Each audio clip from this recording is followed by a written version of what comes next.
जी अस्सलाम वालेकुम बच्चों। आज का जो टॉपिक है हमारा वो है प्रेपोज़िशन। ठीक है, आज हम डिस्कस करेंगे जी प्रेपोज़िशन क्या होती है। जैसा कि आपको पता है कि हम पहले पार्ट्स ऑफ स्पीच को डिस्कस कर चुके हैं, और अब जो पार्ट्स ऑफ स्पीच का एक जो है ना जो इम्पोर्टेंट स्टेप रह गया है वो है प्रेपोज़िशन। आई गेस बाकी सारे हमने डिस्कस कर लिए हैं, प्रेपोज़िशन रह गया। प्रेपोज़िशन के अंदर आप समझ ले इन, टू, आउट, ऑन टू वगैरह जो है ना इस्तेमाल किया जाता है। तो इसमें कुछ इमेजेस को शेयर किया गया है, कुछ इमेजेस ड्रॉ करके आपको ये बताया गया है कि किस किस जो है ना साइन और सिंबल के लिए जो है ना यूज़ करना है, हम कौन सी प्रेपोज़िशन किस पर्पज़ के लिए यूज़ करते हैं। तो पहले हम देखते हैं जी जो फर्स्ट प्रेपोज़िशन है हमारे पास वो है टू। हम टू बेटा यूज़ करते हैं कि डायरेक्शन के लिए, मीन्स के he is going to college. अब मतलब कि उसे वो कहीं जा रहा है तो डायरेक्शन उसको टू है। अब टूवर्ड्स किधर है, कॉलेज की तरफ है। तो टू किसी सेंस मतलब किसी चीज़ की तरफ जाने को बोलते हैं, किसी डायरेक्शन की तरफ मूव करने को बोलते हैं टू। अच्छा जी, इन टू। अब इन टू कहते हैं कि जिस डायरेक्शन में वो जा रहा है उसकी सरफेस के अंदर एंटर होने के लिए जो प्रेपोजिशन यूज़ की जाती है वो इनटू होते हैं। जैसे ही डाइव्ड इनटू द केनाल। ठीक है, तो अब इसका मतलब है कि पहले उसके पास सरफेस थी जो वो ड्राई थी, अब वो वाटर सरफेस आ गई है तो वो पानी के अंदर मूव कर रहा है।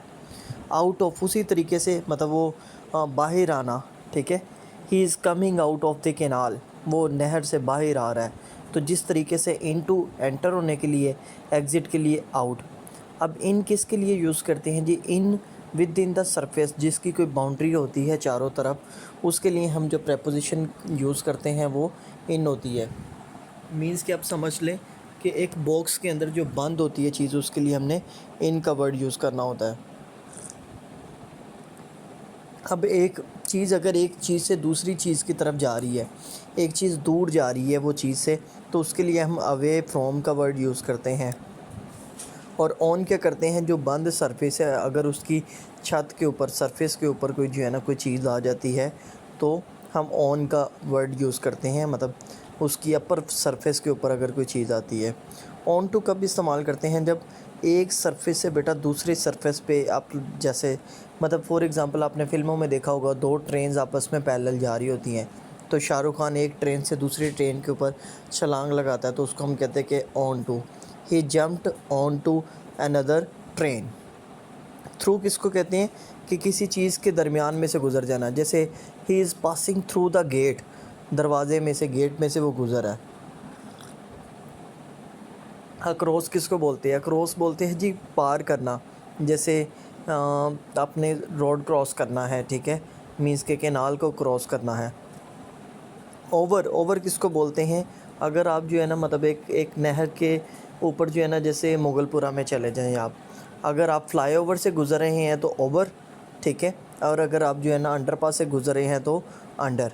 मतलब ही is passing over the bridge, वो ब्रिज के ऊपर से, और under the, he is passing under the bridge, तो वो ब्रिज के नीचे से और रोड के नीचे से और रोड के ऊपर से गुज़र रहा है। राउंड अबाउट कहते हैं। अब मुगलपुरा से सीधा आप चले जाएं जी सदर गोल चक्कर, तो मतलब राउंड अबाउट कहाँ पर, जो जहाँ पर आप जो है ना जहाँ से आपने अपना सफ़र शुरू किया, घूम फिर कर वापस वहाँ पर ही आ जाते हैं। स्टार्टिंग पॉइंट और एंडिंग पॉइंट सेम होता है, उसके लिए हम क्या करते हैं जी, राउंड अबाउट का वर्ड यूज़ करते हैं। अब इन फ्रंट ऑफ की बात करेंगे तो इन फ्रंट ऑफ क्या होते हैं, जैसे क्लास में अगर मैं पढ़ा रहा हूँ, ठीक है, आप मेरे सामने बैठे और मैं आपके सामने खड़ा पढ़ा रहा हूँ, तो इसको हम क्या कहेंगे, इन फ्रंट ऑफ। मीन्स के एक दूसरे का चेहरा हम देख सकते हैं। और अगर विद देखेंगे तो एक सरफेस के अंदर जो चीज़ होती है उसके लिए हम विद का वर्ड यूज़ करते हैं। और इन, ऑन और एट जो है सबसे ऊपर वाली सरफेस के लिए, जैसे एक दरख्त है उसके सबसे ऊपर जो पानी पड़ना है, जो बारिश के कतरे, वो एट है। ठीक है, तो अगर हमें वो पानी के कतरे नज़र आ रहे हैं तो वो ऑन है, अगर वो पानी के कतरे नहीं नज़र आ रहे, वो हिडन फॉर्म में है, तो वो इन है। अच्छा जी, डेट, डे के लिए कौन सा वर्ड यूज़ करते हैं, डे के लिए हम ऑन यूज़ करते हैं। मंथ के लिए हम जो है ना इन यूज़ करते हैं और ईयर के लिए भी इन यूज़ करते हैं, जबकि टाइम के लिए एट। जैसे जो छोटा पैरामीटर है, जैसे टाइम है तो 4 PM है तो ऐड 4 PM, मंडे है तो ऑन मंडे, ठीक है। मंथ इन, अगर मार्च है तो इन मार्च, ईयर है तो 2013।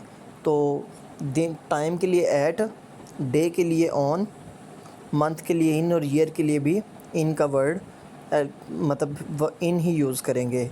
और जैसा कि आप जो है ना कॉन्टीन्यूस परफेक्ट कॉन्टीन्यूस टेंसेस के अंदर आपको पता है कि सिंस और फॉर कहाँ पर यूज़ किया जाता है। फॉर जो है वो ड्यूरेशन के लिए यूज़ किया जाता है, जबकि सिंस होता है पॉइंट ऑफ टाइम के लिए यूज़ किया जाता है, ठीक है। तो ये है टू, और बिसाइड भी इसके अंदर बिहाइंड का भी इस्तेमाल किया गया है। अगर कोई चीज़ ऊपर से नीचे की तरफ आ रही है तो उसको डाउनवर्ड बोलते हैं, और अगर एक चीज़ नीचे से ऊपर की तरफ जा रही है तो उसको अपवर्ड बोलते हैं, ठीक है। तो अगर कोई चीज़ बिहाइंड है किसी चीज़ के तो वो बिहाइंड होगी, अगर कोई चीज़ किसी चीज़ के दरमियान में है तो उसको बिटवीन बोलेंगे, ठीक है।